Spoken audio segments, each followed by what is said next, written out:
Six String Philosophers. In this episode, we take on John Mellencamp's Heartland classic, Cherry Bomb. Love this song. It's one that I always thought was too big of an arrangement to be able to play on a, just singer-songwriter style with a guitar in your lap. Absolutely not the case. By the end of this video, you will be able to play it too. So if you want to go grab your guitar so you have it handy before the demonstration starts, look for the chords there. They're all pretty basic. We'll kind of unpack them later. The other part of it is we'll dig into some extra stuff to appreciate about this song. And so hopefully the next time you hear it, and definitely enjoy it on a deeper level. That's the mission. First the demonstration, then the conversation. Enjoy the show. And thanks for checking in.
In previous episodes of Heartland Rockers mixtape, we talked about Bob Seger, we talked about Bruce Springsteen, each of whom has kind of staked out their portion of the Zelda map as far as the Heartland Rockers go. And John Mellencamp, his piece of the puzzle is Indiana, and that's where he was raised. Born in 1951, as an infant, they believe he had spina bifida, which was a condition that could have killed him without experimental surgery. He considers himself a very lucky person. Was married in high school and had kids shortly thereafter. His string of hits began in 1978 with I Need a Lover. And that song is interesting in that it's 5 minutes, 40 seconds, somewhere in that realm. And the first words aren't said until 2.5 minutes in. So it's kind of like interesting, big production 1970s pop rock song, but with this really long preamble to it. Commercially, he was massively successful. We'll go through a little of that quickly. Album-wise, his original album for I Need a Lover was one called A Biography. Shortly after that, you have American Fool, you have you have Scarecrow, you also have this one, which is Lonesome Jubilee. And so all of those, from those albums, incredible singles and hits were spawned there. I love Paper and Fire. I love Rain on the Scarecrow.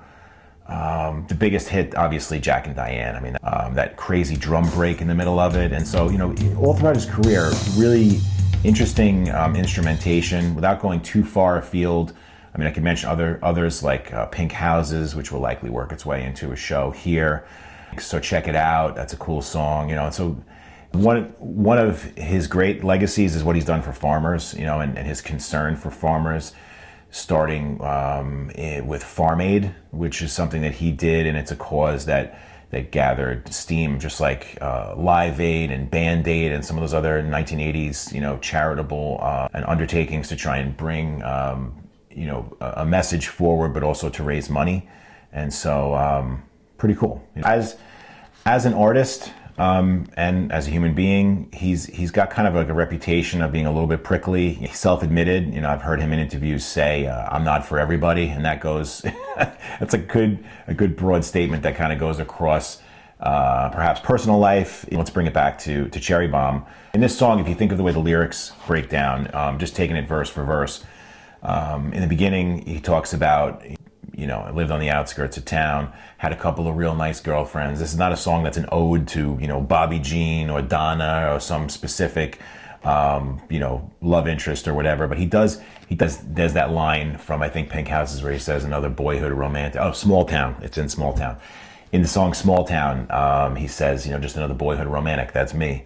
And so I think that's a characterization that he likes, certainly brings about as a persona in his songs, even though when asked, like many artists, and including all the ones we talked about at this point, Bob Seger and Springsteen, all of them say that these are not their stories. These are not autobiographical songs by any stretch, but they're stories that they know and stories from where they come from. You know, there's not this preciousness where he's out there trying to tell everyone who John Mellencamp is, but he is putting together very relatable stories. When I look in the comments, the videos for Cherry Bomb, people say the most remarkable things, you know, and I'll put some on the screen. But the connections that people have made with this song and then the enduring inspiration that people draw from it is pretty remarkable, and it's amazing. And so as much as he could say, I'm not for everyone, in a lot of ways, I mean, he's for a lot of people.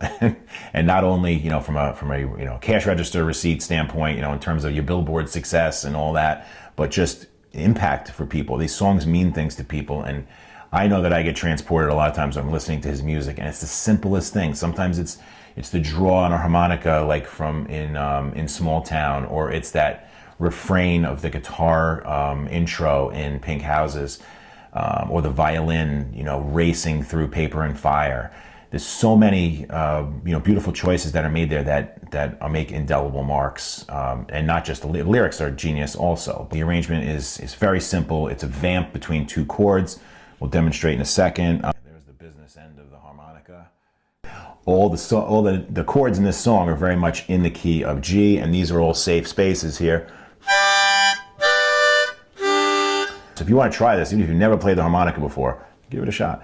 No, if you want to try this at home and you want to buy it's a G harmonica, so it's not one of those chromatics that costs a lot of money, that has a zillion different things you can do that would sound not right in a given song, as long as you're in E minor and G. These are all very mistake-proof. And so as I was trying to come up with an arrangement for this one, I'd struggled on the guitar to come up with something. So I used this very affordable acoustic from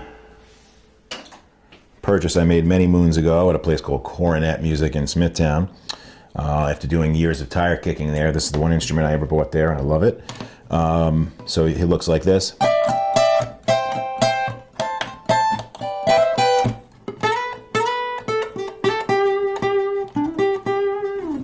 Then you have that one other lick there where it's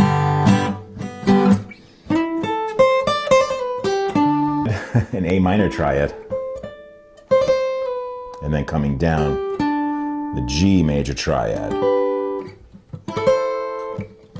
So those are two cool little chord inversions. I would think of playing it this way.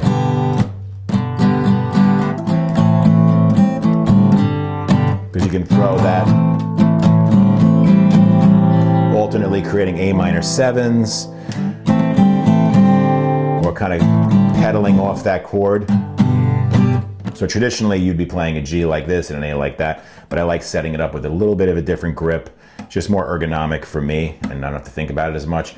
The other part, E minor, B minor, it's the only bar chord in the song, A minor, and C. Same thing again. You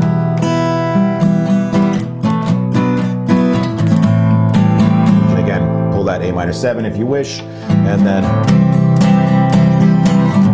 right back to that. Pretty simple. Love this one. If there's other John Mellencamp songs that you like, let me know in the comments. Ones that I might have missed, and I kind of went over some of like the big blockbuster hits and stuff like that. Likewise, if there's any Heartland rockers that you feel like deserve to be in this series. I'm having a really great time, going through this right now, and I have ideas for the next couple, but if you have ideas for me, kindly post them. All right. Thank you so much for checking this out. Have fun. See you on the next one.